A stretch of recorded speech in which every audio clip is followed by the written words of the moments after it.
sauf une fois. C'est vrai qu'il a quand même les allures un petit peu de la piste plate. Peut-être aussi pour ça que Sylvain Dupont a évité la grande piste pour l'instant.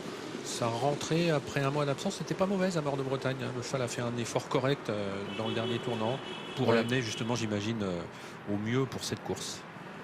Il était ferré en plus. Bon, il n'a pas de marge, mais il a tout à fait le droit de participer à l'arrivée. Allez, on commence donc avec des 7 et 8 ans, 15 concurrents après le forfait numéro 15, Destin de Star. Nous sommes sur la grande piste, il y aura 2 courses sur la grande piste, l'autre étant le Quintet à 20h15. Et on s'élance donc devant les tribunes pour ce parcours de 2100 mètres sur la grande piste. Et le prix Barbara. La voiture va accélérer et libérer les concurrents pour cette première course. C'est parti avec un excellent départ au centre de Di Maggio. Faute de Ropaccionu.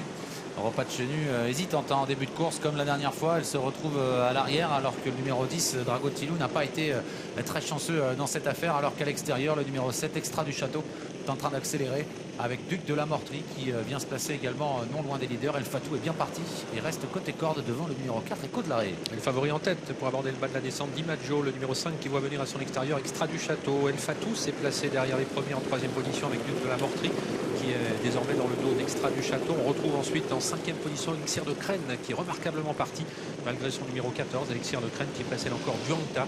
Quant à Ropaccionu, elle est toujours à l'arrière du peloton. Accélération en pleine d'Extra du Château, numéro 7 qui va sans doute relayer le numéro 5, Di Maggio.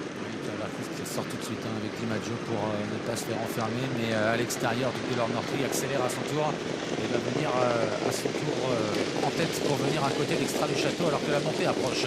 À l'extérieur, Elixir de Crène est en train de se rapprocher devant le numéro 3, Duanta, qui est toujours côté corde, enfin en 2e épaisseur plutôt, avec Écho de l'Arrêt côté corde, alors que les concurrents sont maintenant dans la montée. Une belle bataille en pleine entre plusieurs concurrents et pour aborder la montée désormais Extra du Château qui a l'avantage. Duc de la Mortrie est en dehors de lui avec en 3e position El Fatou accompagné par Di Maggio qui a la bonne course puisqu'il est dans le dos actuellement de Duc de la Mortrie. Ses concurrents qui sont suivis par Elixir de Crène, par Duanta également, le numéro 3, de même qu'en 5-6e position côté corde, Écho de l'Arrêt. Ils sont dans la montée, ils se dirigent vers l'intersection des pistes avec toujours Extra du Château en tête à son extérieur, Duc de la Mortrie côté corde, El Fatou patiente avec Di Maggio, avec également Elixir de Crène. Di Maggio qui se décale maintenant et qui passe à l'attaque.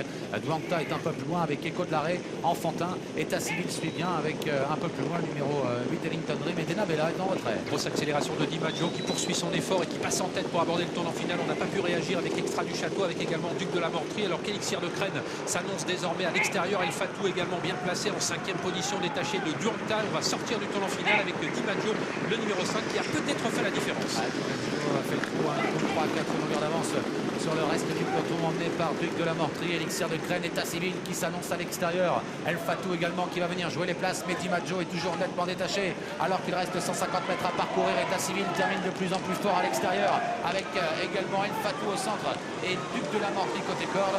Mais Di Maggio est parti au bon moment et s'impose nettement dans cette première course. La 2e place pour État civil devant El Fatou, Dragotilou et le numéro 6, Duc de la Mortrie. Malgré la présence du favori à la première place, un pic 5 qui devrait être rémunérateur avec la 2e place du numéro 12, État civil. Il était à 17 contre 1 alors que Di Maggio, le 5, était à 3,30. 3e place pour El Fatou, le numéro 2 qui était proposé lui à 60 contre 1. 4e place pour le 10, Dragotilou, à 114 contre 1. Et le 6, Duc de la Mortrie, courageux, qui termine 5e, proposé à 10 contre 1. 5, 12, 2, 10 et 6 pour l'arrivée de ce prix Barbara, et Di Maggio a gagné de belle manière, Olivier. Il s'est détaché